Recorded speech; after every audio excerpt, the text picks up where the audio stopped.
This exhaustion build makes chases feel completely broken in Dead by Daylight. Lith, Overcome, Head On, and Adrenaline all working together. So you basically never stop getting value. If you play this right, you'll escape chases you had no business surviving, and killers are gonna be fuming. Let me show you exactly how this build works and how to use it. What's up guys, it's Joltor and welcome back to another Dead by Daylight build video. Today we're looking at what I'd call my ultimate exhaustion build. A survivor setup that gives you speed, resets, and clutch endgame value. I'll break down each perk, explain the synergy, and talk you through the kind of plays you should be going for in real matches. Let's get into it. So the build is Lith, Overcome, Head On, and Adrenaline. You've got Lith as your main controlled speed boost, Overcome as your I just got hit see a distance perk, Head On for locker mind games and stuns, and Adrenaline for your endgame nuke that can completely flip a losing match. Now I'll break down each one and then talk about how they all chain together.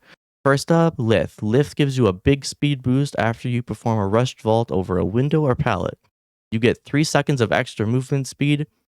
It puts you into the exhaustion state. The most common mistake with Lith is blowing it instantly the moment a killer looks at you. Don't do that. The power of Lith is using it when the killer thinks they finally have you. When I'm running this build, I'm always thinking one step ahead. Where's my strong window?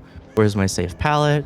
And I kite the killer toward a tile where a Lith vault will completely kill their bloodlust. Try to route your path so that when the killer is committing to you, you end up at a strong loop with a window or a pallet.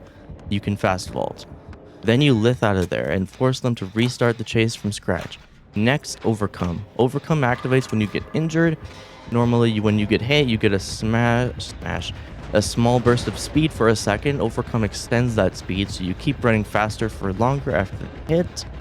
What that means in practice is losing a hit can actually turn into value. If you know you're going to get hit, you can aim yourself toward a strong tile, a little window for Lith, or a locker for Head On while that Overcome speed is active.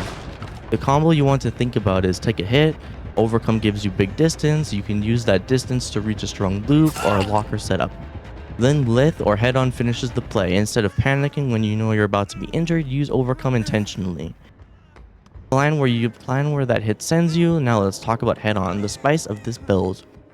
Head On activates after you've been inside a locker for a few seconds, and when you rush out while the killer is close, you stun them. This is amazing when you're exhausted and when you need a hard reset.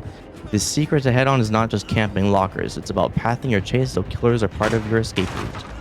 When I'm on this build, I'm constantly clocking where the nearest lockers are. Typical play.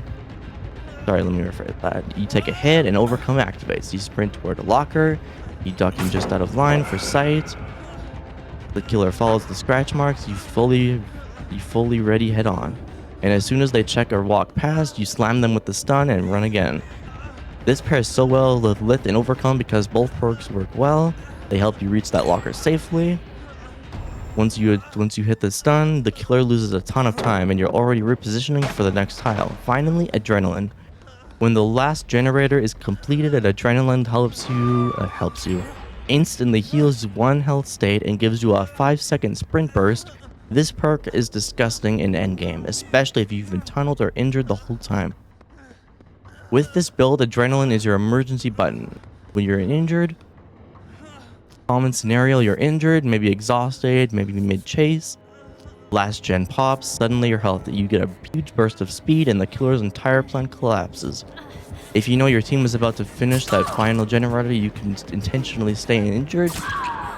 You can sometimes intentionally stay injured to get maximum value. You want that instant heal plus the speed. Combine that with good positioning and the killer just can't keep up. Here's how everything ties together.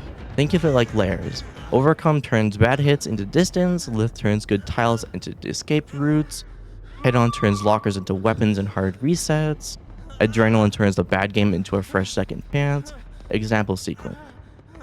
You're in chase, killer finally catches up and hits you, Overcome gives you a huge distance, and you use that to reach a strong window, Lith triggers the vault, Rith triggers on the vault, and now you've gotten even more distance.